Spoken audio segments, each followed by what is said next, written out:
Deus? Quantos podem levantar as mãos, como disse Paulo, sem ira e sem contenda? É desta forma que se adora a Deus. Amém? Diz assim a palavra de Deus, versículo 14 até o versículo 20, na parte A. O meu texto aqui bíblico fala um pouco diferente da tradução, mas que acompanha aí. Ora, Eliseu estava sofrendo da doença da qual morreria. E então Joás, rei de Israel, foi visitá-lo e, curvado sobre ele, chorou, gritando: meu pai, tu és como os carros e os cavaleiros de Israel. E Eliseu lhe disse: traga um arco e algumas flechas aqui. E ele assim fez. E tendo o arco em suas mãos, disse Eliseu ao rei de Israel. E quando Joás pegou, Eliseu pôs suas mãos sobre as mãos do rei. Ele disse: abra a janela que dá para o leste e atire para lá. E o rei fez assim. E Eliseu declarou: esta é a flecha da vitória do Senhor, a flecha da vitória sobre a Síria. Você destruirá totalmente os arameus que estão na frente. E em seguida Eliseu mandou que o rei pegasse as flechas e golpear o chão com as flechas. E o rei golpeou o chão 3 vezes com a flecha e falou. E o homem de Deus ficou irado com ele e disse: você deveria ter golpeado o chão 5 ou 6 vezes. Somente assim iria derrotar a Síria e a iria destruir completamente. Mas agora você a vencerá somente 3 vezes. Então Eliseu morreu e foi sepultado.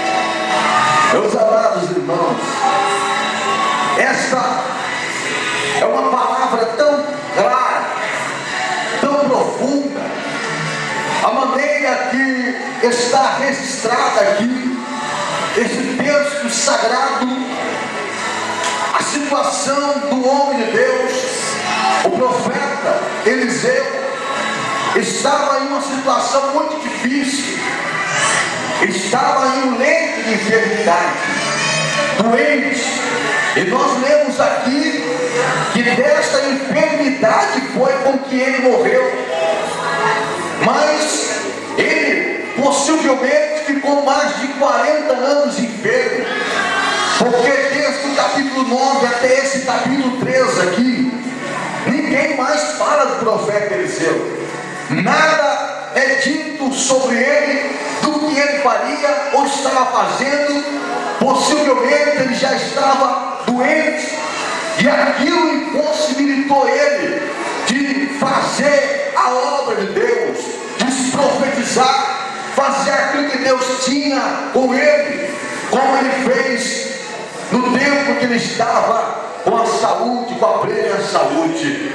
Agora ele estava debilitado em sua casa, mas não dá para mim e para nenhum dos pastores aqui, alguém que prega a palavra de Deus, falar de Elias, de Eliseu, sem que nós venhamos pronunciar o nome de Elias. Por quê? Porque se Eliseu ele foi um homem de Deus, um profeta de Deus, é porque um dia ele aprendeu com outro homem de Deus como ser fiel a Deus. A Bíblia diz que Eliseu estava arando a terra com bois, e Elias foi até ele e chamou ele, convidou ele para ser um discípulo de profeta. Elias não chamou Eliseu para ser profeta, chamou ele para ser um discípulo de profeta, e ele aceitou ser discípulo de profeta e acompanhou Elias. Só que Eliseu não era o único dos discípulos de profeta, tinha mais os 43 que acompanhavam a escola de Elias. O real nisso tudo é que Eliseu, ele se destacou, por isso o nome dele é dito na palavra de Deus, ele se destacou porque ele tinha um objetivo no seu coração de ser um homem de Deus um dia. Que aquilo que ele estava aprendendo no discipulado de profeta, ele queria um dia exercer a função de profeta. E essa escola de profeta não era como a escola que nós temos hoje, meus irmãos. Hoje se aprende de muitas maneiras a ser um pastor, a ser um obreiro. E não é errado nós estarmos numa sala aprendendo a palavra, em um curso, em um discipulado, em uma teologia, uma escatologia, enfim, os estudos que estão aí para nos ajudar a muitos a abrir a mente acerca da palavra. Mas essa escola não era a mesma escola da época dos profetas de Deus. Porque os discípulos dos profetas, eles aprendiam vendo os milagres de Deus acontecer. Eles aprendiam não na teoria, eles aprendiam na práticas. Eles podiam ver com seus olhos o que o profeta de Deus de verdade podia fazer debaixo da autoridade de Deus. Eles aprenderam com as lições feridas, como por exemplo, viver na dependência de Deus. O homem que Deus disse a ele para ir até junto ao ribeiro e ficar lá. E lá Deus deu água ali para ele e deu pão, deu carne, porque um corvo ordenado por Deus levava a comida todo dia ao homem de Deus. Isso tudo era passado aos discípulos e profetas. Alguns acompanhavam, Eliseu ainda não acompanhou nessa etapa. Ele também ensinou na dependência de quando Deus secou o ribeiro e a carne não via mais de cima do corpo do pão. Deus disse a Elias: vá até a Sarepta lá, porque tem uma viúva, não é uma família, tem uma viúva com um filho, ela vai te sustentar, ela vai te dar um pão de cada dia para você comer. E ele foi para lá, comeu, a mulher teve que estar, porque era a última medida. Deus ali queria abençoar o homem de Deus e também queria abençoar aquela família. Uma mulher que ainda não conhecia Deus. A Bíblia, o texto nos faz ver que ela ainda não compreendia muito acerca de Deus. Ela aprendeu ali com o homem de Deus, porque Deus usou ele para abençoar ela. A farinha não acabou, o pão foi até o tempo que caiu chuva sobre a terra. Mas só que quando havia multiplicação ali, o milagre daquela farinha da botija da mulher, de repente ela chama o homem de Deus e disse: o meu filho está ficando doente. E ele apenas fez a situação porque ele era hóspede lá, ficava lá até o tempo que aquela criança morre, perde a vida ali, e ela vai até Elias e se queixa de Elias: o que é que eu te fiz? Porque o Deus te castigar pelos meus pecados do passado. Vai saberá quem é esta mulher. A Bíblia não revela, mas ela se revela a podridão, o erro que ela vivia, e se queixa do homem de Deus. Você vem trazer maldição para mim aqui em minha casa. Elias, sem saber, no momento tomou uma atitude. Ele apenas pega a criança, pega nos seus braços e vai até a parte de cima onde ele dormia, se hospedava, põe a criança ali no leito onde ele dormia, e a Bíblia diz que ele pega e faz algo que para nós hoje é uma loucura. Ele pega e se deita sobre a criança ali, boca com boca, nariz, olhos, se deita, dá ali uma respirada, outra, e levanta. Elias, na verdade, não estava esperando que aquilo viesse ser um milagre, mas ele levanta e começa a falar com Deus.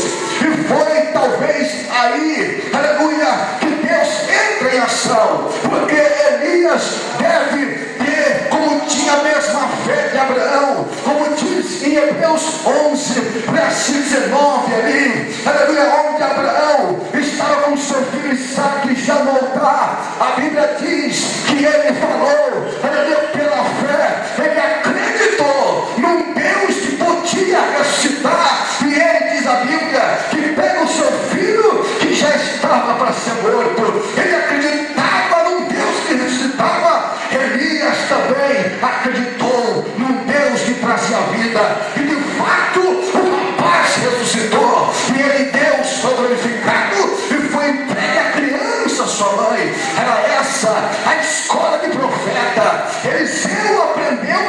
forma. Os discípulos aprendiam desta maneira. E a Bíblia ainda revela que numa batalha no Monte Carmelo estava Elias, os discípulos do profeta, olhando o profeta de Deus, desafiando mais de 400 profetas de Baal e mais alguns de Azera que estavam indecisos, e ele desafia o Deus que responde com fogo, e Deus mais uma vez foi glorificado. Elias revela e mostra aos discípulos como de verdade deve ser um homem de Deus, viver na dependência de Deus totalmente. Elias ensinava os discípulos a como ser fiel, ensinava os discípulos a viver diante dos desafios que eles iriam enfrentar um dia.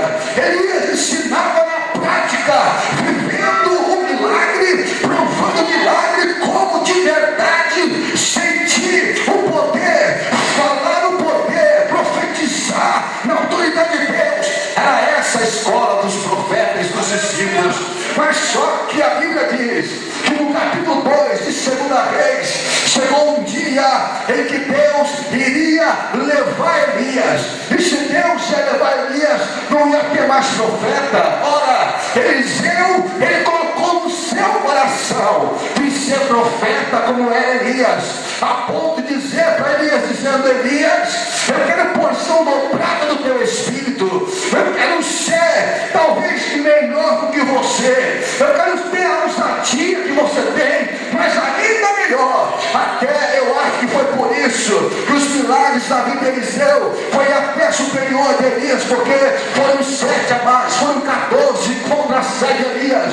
Mas o ideal aqui é que Deus era na vida de Elias, e o que era na vida de Elias foi também na vida de Eliseu. A Bíblia diz que Deus mandou Elias descer para Jericó, e nesta hora era a hora que Deus ia levar Elias. Só que Eliseu guardou a palavra do profeta que disse: se você estiver perto de mim, na hora em que o meu Deus me levar, você vai receber o que você pede de mim, você vai ser o que eu sou também, você vai ser profeta. Ele guardou a palavra, e quando Elias mandou eles ficar para descer Jericó sozinho, Eliseu disse: eles podem ficar, mas eu vou contigo até lá, porque se você for e eu ficar, eu posso perder a minha bênção de profeta, eu posso perder a porção dobrada que eu quero de ti e também de Deus para a minha vida. Eles foram para Jericó e nada acontece, eles voltam de lá, e Deus mandou Elias sozinho descer para Gilgal,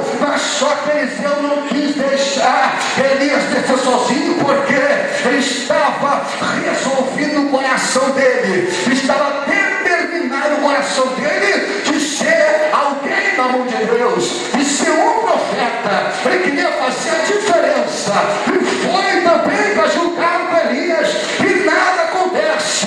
Desceu para Betel da mesma forma, e quando já não tinha mais jeito de Deus apartar os dois, de Elias e Eliseu, então Deus disse: Elias, desce para o Jordão, Elias. E Eliseu disse: eu vou contigo. Foi para o Jordão, e antes de chegar lá embaixo do Jordão, o Jordão estava cheio. Elias pega a capa e põe sobre o Jordão se abre, e os dois passam do outro lado e vai andando, vai caminhando. Os discípulos ficaram do outro lado, e quando nós não viram os dois, de repente acontece um mistério que não era da terra, mas era dos céus.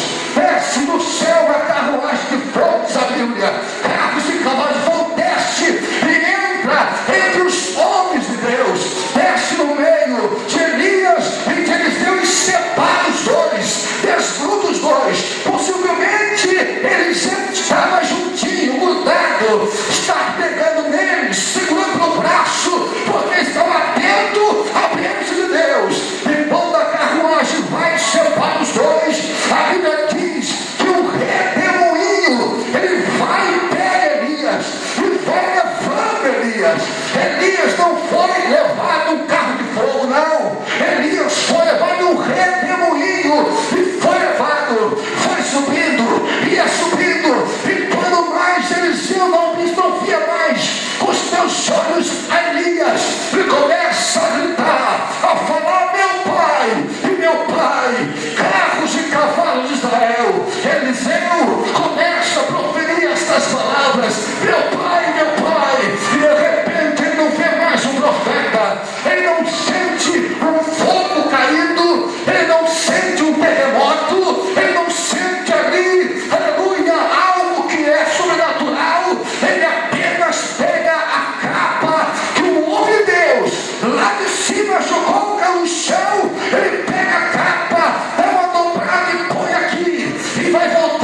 sozinho. E do outro lado estavam os discípulos olhando. Cadê Elias?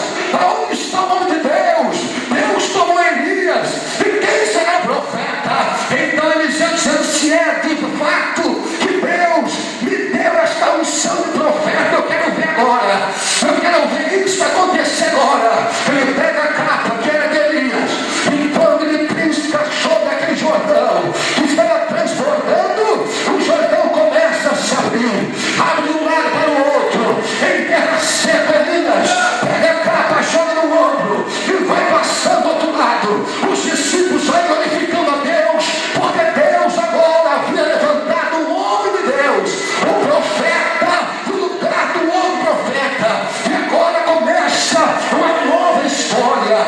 Os sinais começam a ser diferentes. Ele entra na cidade, depois de alguns dias, as pessoas não davam crédito para Eliseu, as pessoas não queriam recebê-lo como profeta, a ponto de crianças zombar dele, de crianças chamarem de careca, de calvo, e ele olhar para as crianças, e a Bíblia quem diz que ele amaldiçoou aquelas crianças, e duas ursas saiu do mato e devorou, estraçalhou eles, porque eles possivelmente, dentro da sua casa, eles ouviam os pais dizer que havia se levantado uma pessoa se dizendo ser profeta. E